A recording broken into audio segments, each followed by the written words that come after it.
It's funny how life works. You end up sometimes back where you started. Singapore is likely to be the world's first market for self-driving cars. Commercial services around self-driving vehicles will likely be in Singapore before they are anywhere else in the world.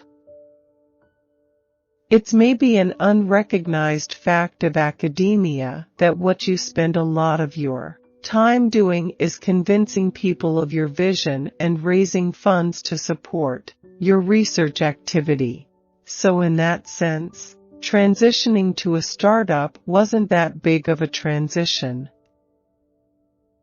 You put a car on the road, which may be driving by the letter of the law, but compared to the surrounding road users, it's acting very conservatively. This can lead to situations where the autonomous car is a bit of a fish out of water. Surveys show that while many people are open to the idea of an autonomous vehicle driving them to work, far fewer are willing to let one drive their child to soccer practice. From a societal aspect, when you are impatient behind a driverless car and there's no one to listen to your beeping horn, what are people going to do? How are they going to take out their aggression? Singapore's not a very big country. They speak with one voice, and they have a clear idea of what their regulatory environment should look like. To the extent that trolley problem scenarios exist in the real world, AVs will make them rarer, not more frequent. We want to develop a technology that's globally applicable, that's not customized for a specific city or a specific country. The only way to do that is to be able to test every day in a diversity of environments. Building cars is highly specialized, it's hard, and it's capital intensive. When I first started writing, I didn't write about scientists at all. I think I wanted a break from that part of my world. It's important for automated cars to be able to drive in a human-like fashion, and that does mean adapting to the driving patterns around you. When you contribute to an open source or a shared solution, and there's a liability issue that arises from the use of that solution, how will this be tracked back to individual contributors? The thing about stories is that they almost always find their way onto the page, even if it takes a while. Writing, for me at least, takes a lot of concentrated work and effort. It takes dedication and the willingness to do the work even when that feeling of inspiration isn't there at all. Uniformity is the friend of scalability. I grew up in Michigan, in the Detroit area, so cars are sort of in my DNA. All the technology going into self-driving cars is robotic technology. It's not automotive. That explains why some of the traditional automotive players didn't develop this technology.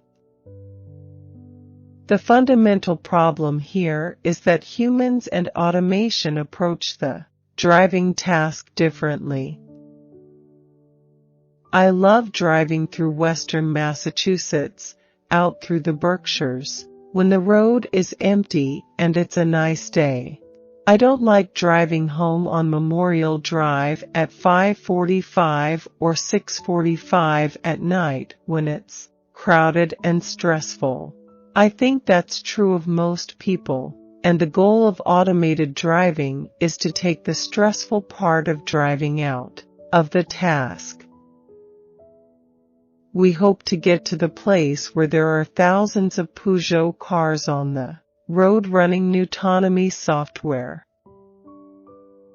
Humans violate the rules in a safe and principled way, and the reality is that autonomous vehicles in the future may have to do the same thing if they don't want to be the source of bottlenecks. When a driverless car looks out on the world, it's not able to distinguish the age of a pedestrian or the number of occupants in a car. Even if we wanted to imbue an autonomous vehicle with an ethical engine, we don't have the technical capability today to do so. Everybody likes driving through scenic, winding roads. It's hard to find people who like sitting in traffic in cities. The AV ecosystem is constantly evolving, and no single winner will be crowned. Partnerships remain critical to Newtonomy's success, and our aim is to work with groups with whom we share strategic aims and core values. These are partners that are transparent, innovative, and are focused on putting autonomous fleets on the road. If you're a large organization, you may welcome a bit of regulation to keep the small guys out. For self-driving cars in particular, there are lots of dimensions of this technology beyond just impact on labor. There is a massive potential improvement in public health. If you develop a technology that only works in a single city, where it's kind of optimized for a specific city, that's not really that exciting. In Singapore, drivers generally obey the rules, but the attitude around pedestrians is actually quite different. It's culturally different. People drive safely, but it's not the same deference shown to pedestrians. You have to force yourself to give up and to move on to something else. That's the way you grow as a writer, by trying new things and tackling new subjects. But it's difficult. There's part of you that doesn't want to give up because you realize that, in some way, you're surrendering. I'm really not interested in writing about science at all. I mean, I try to get the information right, the details right. But fiction isn't good at conveying information. It's good at telling stories about people in interesting situations. Even if trolley problems were a realistic concern for AVs, it is not clear what, if anything, regulators or companies developing AVs should do about them. The trolley problem is an intensely debated thought experiment precisely because there isn't a consensus on what should be done. Conflating thought experiments with reality could slow the deployment of AVs that are reliably safer than human drivers. We are all vulnerable to the tendency to overestimate the likelihood of vivid, cognitively available risks rather than statistically likelier, but less salient, risks. Everything that's transported over ground, whether it's people or parcels, will be impacted by autonomous vehicle technology. It's challenging to drive in a way that's human-like. There's so much rich interaction with drivers that we take for granted.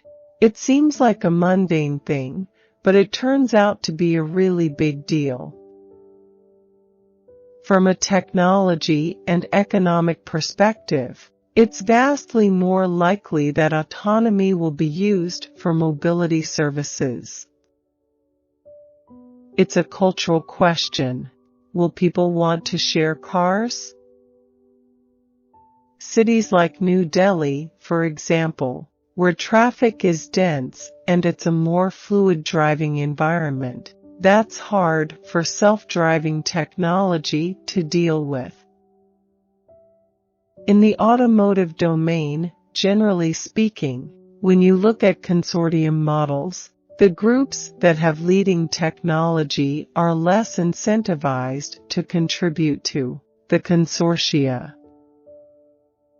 My stories often begin with a situation or character rather than an insight about the human condition. It's always been difficult for me to write from an abstract idea, no matter how interesting or compelling I feel the idea might be.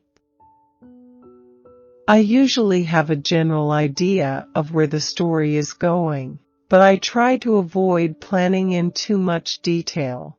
The best endings are those that emerge only after I've thought long and hard about the various ways the story might end. Then I choose the ending that seems surprising yet somehow inevitable. My parents encouraged me to be creative by being creative and interesting people themselves, and by making it clear how highly they valued creativity in others.